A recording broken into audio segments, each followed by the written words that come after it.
As I would, if it was a brand new cask again, like I say, we would size the end, and then obviously our compasses are set to the dimension of the end, so if that wasn't the right size, I'd keep beating the hook down until I can get it squeezed to be the right size.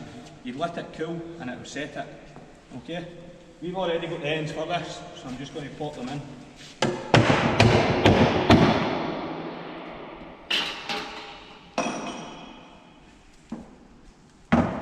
So as I was saying, inside the container there, the ends are like 7 or 8 different pieces.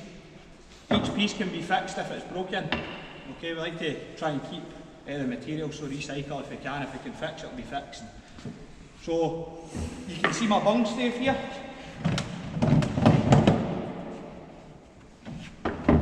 My mid piece, I like to line up down the bung stave. Okay. Your cantles are your 2 side pieces. They're the most fragile pieces on the end. So when we're putting our end in, I set one cantle in into the crows, do it like that, and I'm just going to work cantle round to cantle, applying a little pressure on the other cantle. When I get to this stage, I can't hit down on that in case it breaks because of the grain of the wood. Okay? So what I'm going to do is just apply a little pressure with my hand and just tap the side of the barrel. It just pops in.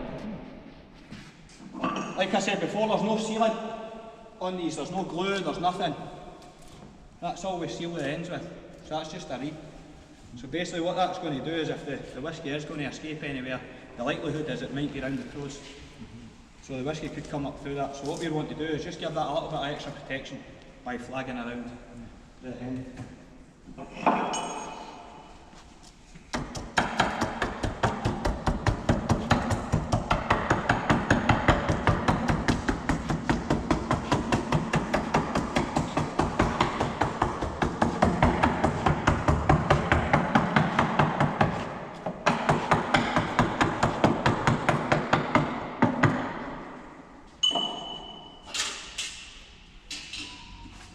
So this is my quarter hoop, so this was the one I was telling you that's quite important.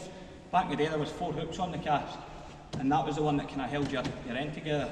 So you would have that just under your end hoop. I'm just going to put this on, give it a little drive down. You'll actually, if you want to come and have a wee look, you can see the ends, the chime is sitting back off the end, so if you want to come and have a wee look. So see as I drive this, that will start to tighten up and the end will just pop into the crows. I'll go round and chap it in, it'll just tighten it right up.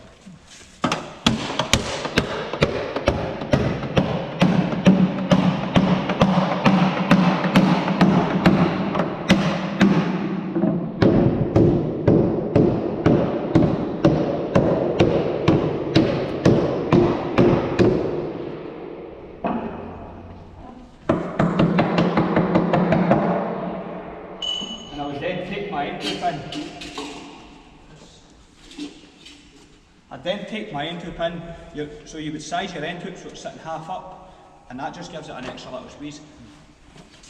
I've already done this one, I'll do the other side, I'll show you how to hand rivet it. So that would go on.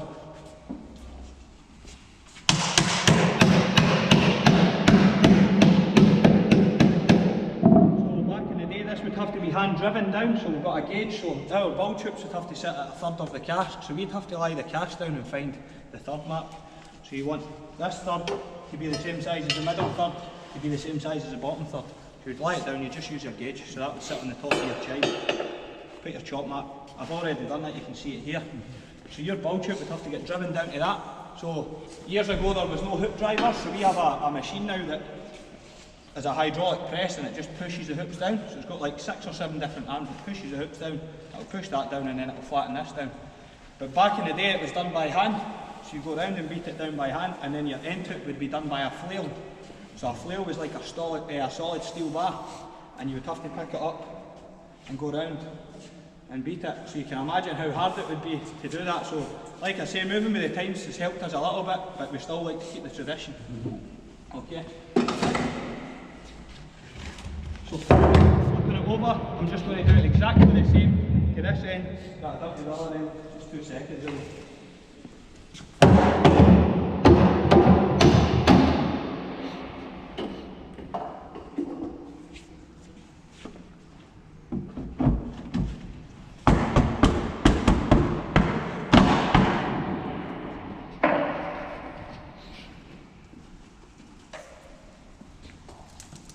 And again, I'm just flagging around the end, just to give it a little seal.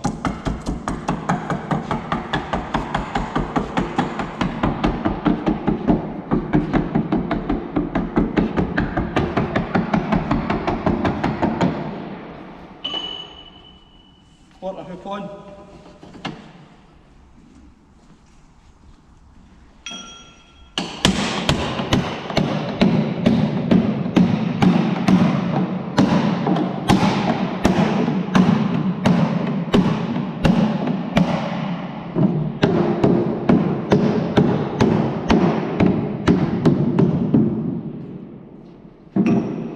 All these hooks would have to be taken in just to lift them higher, and just imagine it like a belt on your trousers. You want to take it in just to make it a bit tighter. Like I said, there's no glue or anything like that. All we've got is the joints down the side of the staves. So we do that by running them through a jointer, a jointing table. So you want them to be perfect to give you that round shape. All we've got is that and your hooks to give it a squeeze together. So we've actually got machines that'll punch the rivets out for us. Flatten the hook down, punch new rivets in, and then flatten the rivets down. But apprentices still have to learn to do it by hand. It's the tradition, so in their trade test they'll be required to hand rivet, and I'm just going to show you how to do that just now.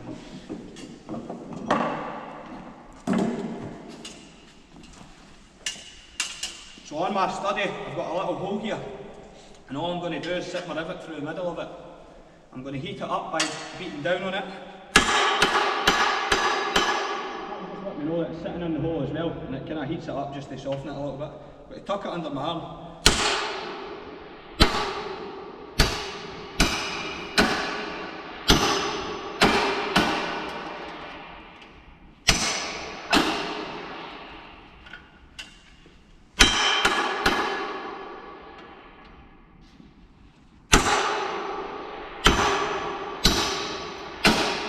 So that's me punched them out. That would be machine number 1.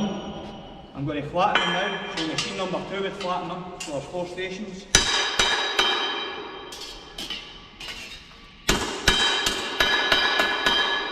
Machine 3 would be punching new rivets in, which is what I'm going to do. You can see there's a pin on my hammer as well.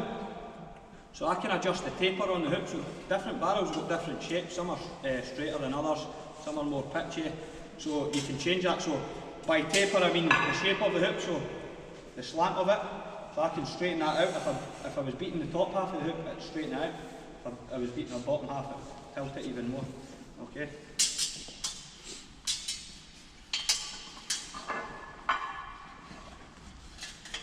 So this is the tricky part for the apprentices, is there's no hole punch there, so I'm going to have to punch this by hand straight through. And sometimes these fly like bullets.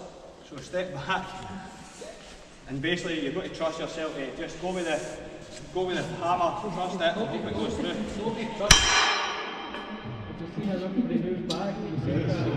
I do it well, I've got a strong grip this book. So yeah, that's that through. Keep down my hook, and I'm just going to flatten it, and we look for 4 faces, so diamond face that are staring it, we call it.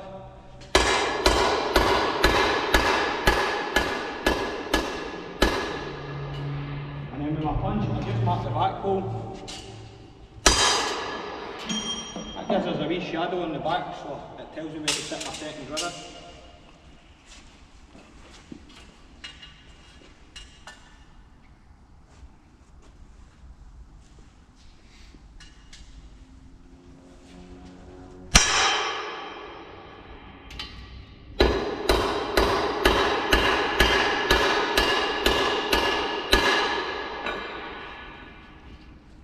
And that's the hand rivet he took.